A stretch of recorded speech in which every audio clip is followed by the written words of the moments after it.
Hello, my name is Joshua Smith, and I'm an assistant professor of public relations at the Richard T. Robertson School of Media and Culture at Virginia Commonwealth University. And just a little bit about my background before I started teaching. I spent the better part of my 20s, at least a decade, in nonprofit communication. I've worked for nonprofits here in Virginia like Virginia Blood Services, which is now the American Red Cross, Commonwealth Transfusion Foundation, and I've taken on a considerable amount of nonprofit clients also, kind of in my resume of work. The purpose of this video and some of the other videos that we're going to do is to give you an overview of communications from a nonprofit perspective and to get an idea for some of the differences and strengths and opportunities that exist in nonprofit communication, and hopefully make your lives a little bit easier by showing you some tips and some tricks along the way. My goal with these videos is to keep them short and informative. So with that, let's dive into our first video. So I'll start with a bit of honesty that I think a lot of you can relate to, and that is that not everybody who works for a nonprofit has a background in marketing or communication. In fact, most do not, and that's actually normal. Usually the people hired at nonprofits are hired because they have a background in the services that nonprofit provides, like a phlebotomist for a blood collection center, or somebody who's got a background or an education in mental health support, or somebody who has a background in environmental protection. So really what the purpose is of this video is to help someone who doesn't have a background in communication see the bigger picture and understand how communication works in an environment like a nonprofit. And the goal is really to help you do what you're already doing, but to add a little bit of strategy along the way, and again, teach you some of those tips and tricks to make your job a little bit easier when it comes to communication. So the first thing I want you to understand about nonprofit communication is that it's different. It's completely different than any other types of communication. When you think about for-profit communication or, I don't know, integrated marketing communication, so forth. So nonprofit communication is different. It's usually rooted in something like advocacy and social responsibility. And nonprofits are usually made up of volunteers, of advocates, of ambassadors, and they're constantly seeking financial support and resources to be able to do what they do. But for those very reasons, communication is at the root of everything a nonprofit does. So nonprofits usually have their fair share of challenges, but they also have some really unique opportunities to build off of. For example, most nonprofits have their funds donated by contributors or given through grants.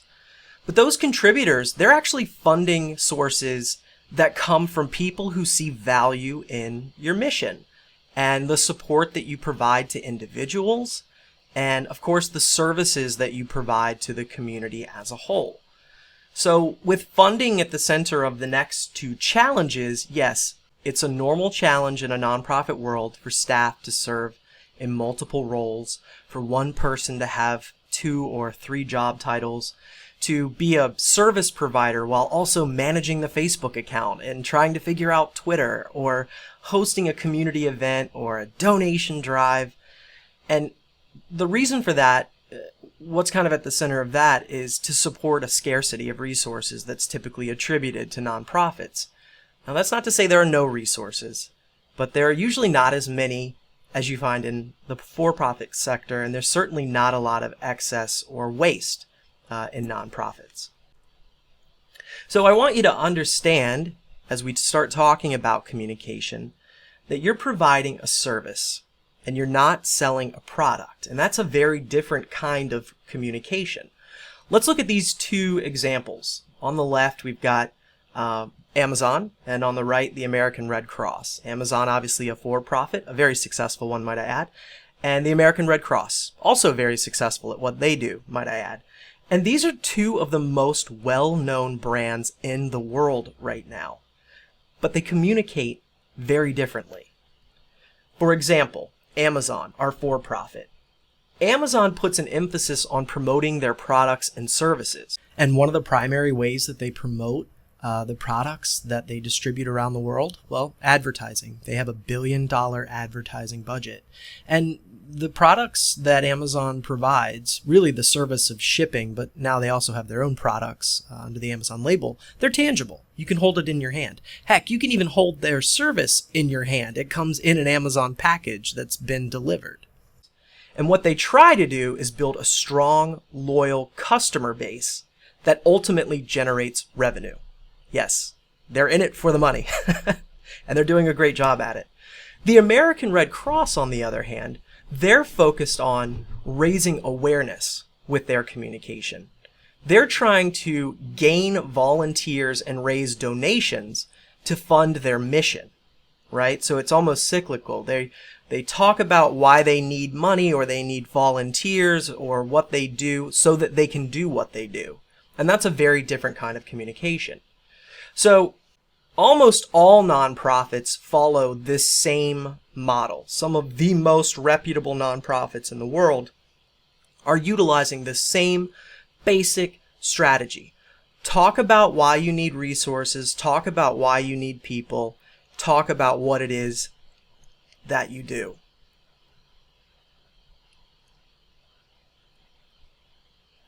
The other thing that makes a nonprofit different is that you're talking about communicating the intangible versus the tangible.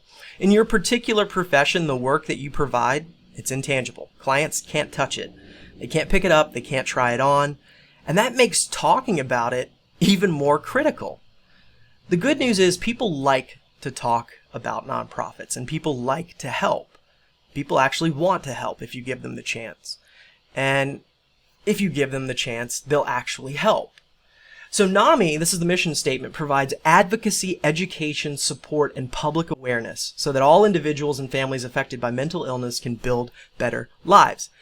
That's great, but it's not tangible. You can't touch advocacy, education, support, or public awareness. You can see it and you can talk about it. So I want you to remember, though, when it comes to nonprofit communication and making intangible sort of real. Do you remember 2014 in particular? This was a really big year for nonprofit communication and social media because it was the year of the Ice Bucket Challenge. That's right, the ALS Ice Bucket Challenge. And those of you listening might have participated in this. But for those of you who did not, the ALS Ice Bucket Challenge was a social media event that happened to go viral. And by that we mean a lot of people saw it and interacted with it. And I guess in a nutshell, it lasted 2 years, which is pretty incredible. It had about 17 million participants. It raised about $115 million and increased research funding by 187%. And all the while becoming a national phenomenon and gaining brand awareness for ALS. This national phenomenon continued to grow over the course of those 2 years, with more and more people getting involved. So as far as making the intangible tangible and building a conversation or communicating about a nonprofit, this is such a great example. You know, the ALS Association actually didn't even start this campaign. In fact, it was started with one single video that was posted to Twitter. All right, I've been officially called out by John Bullis in the Ice Bucket Challenge. In return, I'm calling out Jeanette Sinertia, Matt Dodson, and Kevin Allen. You have 24 hours to respond, or you're going to donate $100 to the ALS Foundation. Here we go. So I'm going to pause for just a second to explain what's going on here. So this is Chris Kennedy.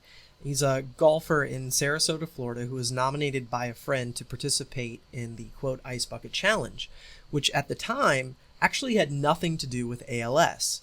So the campaign wasn't tied to any specific charity when it first started. It just sort of happened and people would pick charities of their choice. There was no consistency. So Kennedy's friend had nominated him, and Kennedy decided to tie it to ALS because his wife's cousin's husband, if I remember correctly, was suffering from ALS. So he tied it to ALS and nominated 3 people, including his wife, I believe his wife's cousin, etc. And from there, the rest is history.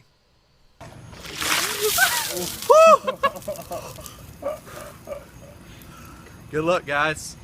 So my point is, to do nonprofit communication, you don't need a billion-dollar budget like Amazon. Actually, you really only need to have 3 things. You need a good mission, you need a good message, and you need a good amplifier, or a way to get your message out. And as far as having a good way of getting that message out, well, this is where nonprofit communication is really different. Again, as mentioned earlier, one of the things that makes a nonprofit different is that everyone in the organization shares the role of marketer or advertising or PR person. You are, in fact, the front line of communication for the organization, and rightly so. You know a lot about the organization and the services that you provide. So you are the amplifier. And the way that communication works is by amplifying or telling your message to one person, that message starts to spread. Remember, we said people like to talk about good things. They like to talk about nonprofits that have good missions, that do good things for the community. So by you being an amplifier and getting your one message out or communicating to one person, you have the ability to do basically what the Ice Bucket Challenge did, which is to spread that message. So the Public Relations Society of America, PRSA, says that storytelling is 65% of all communication. People like to hear stories, they like to tell stories, and they remember stories. And on top of that, 78% of Americans trust peer-to-peer recommendations, while only 14% trust advertising. That's to say that if you, being sort of a member of your community, goes and talks to a friend of yours and you tell them a story about your organization or the services that you provide, it's likely to have a greater impact. They're likely to remember it longer, they're likely to share it because they know and they trust you. And remember, people love to talk. And what happens is, as that communication is sort of spreading, people who need your services hear about them, right?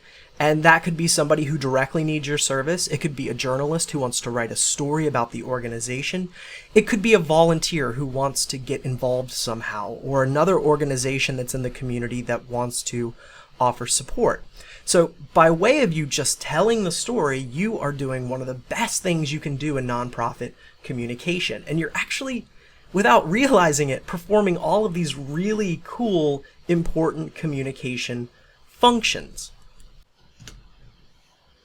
And again, all you have to do is talk about the things that you already know, the mission, the message, and the organization.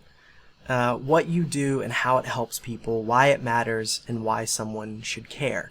If you can figure out those things in a clear and concise way, and you can start talking about those things in a clear and concise way, you will start to build your own sort of sphere of influence. You'll have your own little mini marketing campaign, your own communication campaign, again, just by talking about it. And we'll get into the nuances of delivery mechanisms.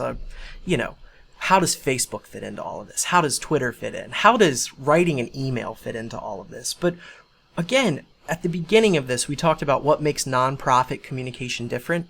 It's the story. So you don't have to rack your brains trying to figure out the next big Ice Bucket Challenge. In fact, in a lot of ways, the Ice Bucket Challenge was a happy accident. I encourage you to go ask somebody who participated in it, what does ALS even stand for? It has its successes, and it's definitely something that gives us a model to look at in nonprofit communication about how one single message can spread across the world. But really what I want you to focus on is the fact that, and it may be counterintuitive, but the way that nonprofits are set up, it actually favors small-scale, local-focused communication, something we call grassroots. And an example of that is the last time you donated to a national charity versus the last time you saw a commercial on TV that made you donate money. My guess is the last time you probably did an act of giving, it was something a little bit closer to home.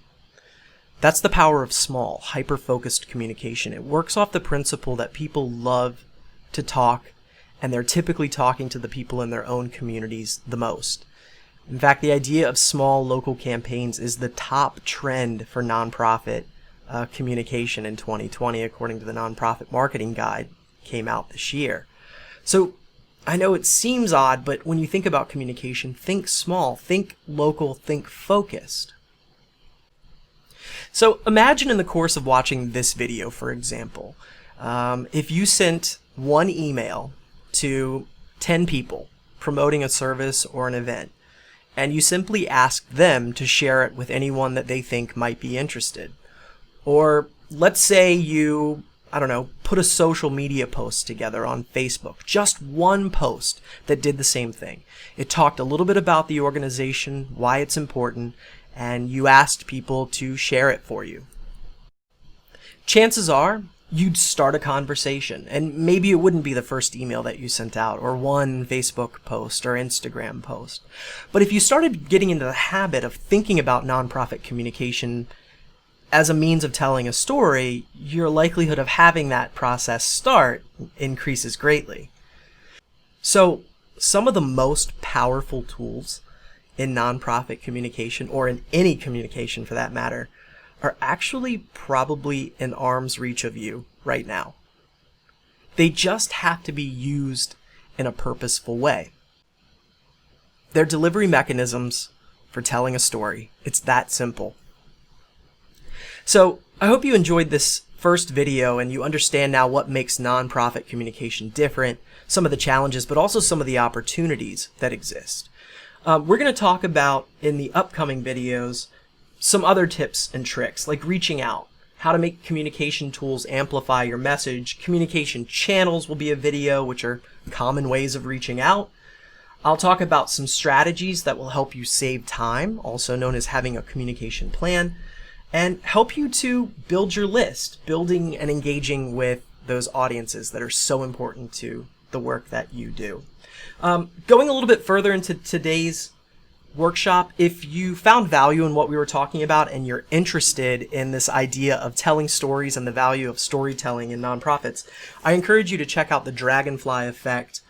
Jennifer Aker and Andy Smith, very popular book. I believe you can get it on Amazon. I read it in grad school, and essentially it's at the heart of what we talked about today. Some friends of someone who was suffering from a rare disease needed help, and they told his story and increased I think it was the bone marrow registry by getting people to go in and put themselves on the registry, and ended up finding a match for him, etc. But it talks about why storytelling is so important for nonprofits and how they get people to do things, which is really interesting. So that's it. I hope you enjoyed our workshop. If you have any questions, please feel free to reach out to me.